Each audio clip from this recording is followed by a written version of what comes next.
Hey everybody. Well, tonight's going to be a kind of different twist on last night's theme of sluice boxes. So what we're looking at here is not a sluice box at all, but I'm bringing up the topic of culverts as a sluice box because many people have used culverts. As you can see, there's one in the picture here that I'm showing, but many people use them to find gold. It's one of the places where you can look for gold is to sweep the material out in the culvert in the little crevices. Now this one's kind of a twisted culvert. They don't necessarily make the best sluice boxes because that spiral's intended to kind of purge the rocks and junk out of it. The self-cleaning. But still, you know, what the heck. It's worth a try anytime you can get.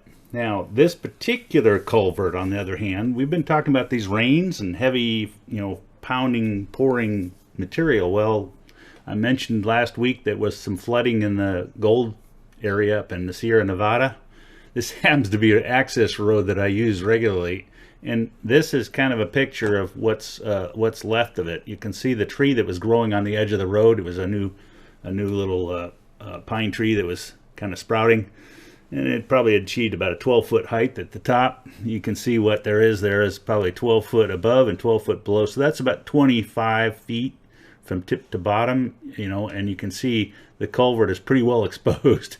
It used to be just poking out one side of the road. So the road used to go right through here. Guess what I've got to do?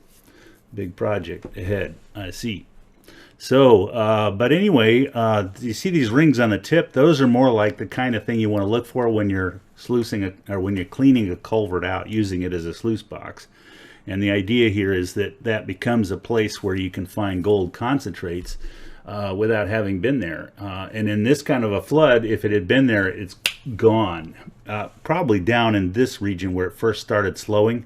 But you can see how this chewed through here. This whole area was a little tiny creek bed, and now it just roared to a river through here, coming from a ranch on the other side in the hills. Basically shooting down from those pouring rains and sleets and snows and all that junk that was happening last week.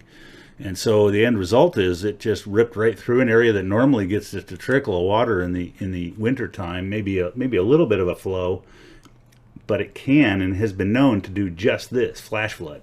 And so what happens is these are typically dry gulches 9/10 of the year, for 9 months they're empty. But you can see right now there's still water down in here and water trickling out of this pipe and coming out of the hillside. So there's a lot of water coming down this year, big time, and that means gold. So one of the things I'll be doing is kind of panning out this area to see what's there.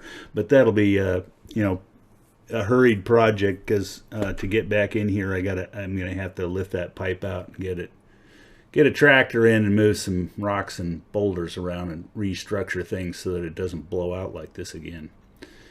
This kind of thing happens. The culvert's intended to keep it from rooting out, but if you get a big enough flood, there's nothing man-made that's going to stop it from damaging stuff. And in fact, nothing nature-made either. That's the myth, is that somehow nature does a better job at controlling these floods. Nah. Nope. If this flooded out here, you can imagine what it did down the hill, and you can imagine what it did in the adjoining river which came through, because this isn't even the river. This is just a tiny little dry creek. So that's it for Prospector Jess for tonight. I just thought I'd bring up the topic of culverts as a sluice box and show my culvert problem. So that's it for tonight. Catch you again. I check in to make sure everybody's got their comments going, but I'm going to dive out real quick tonight. I got to deal with a car problem. So let's have a look. See if people are having any problems with other stuff on the page. Huntingforgold.com and sourdoughminer.com. Don't forget to check out the 2020 prospecting report. That goes along with this culverts and sluice and floods and rain and moving gold. It's all about how to find gold in a storm and much more. So let's have a look and see what we've got going here. There we go. We're live, but we're blank. There we go. So that's us tonight. And I hope everybody's doing well. I see we've got 11, 12 people.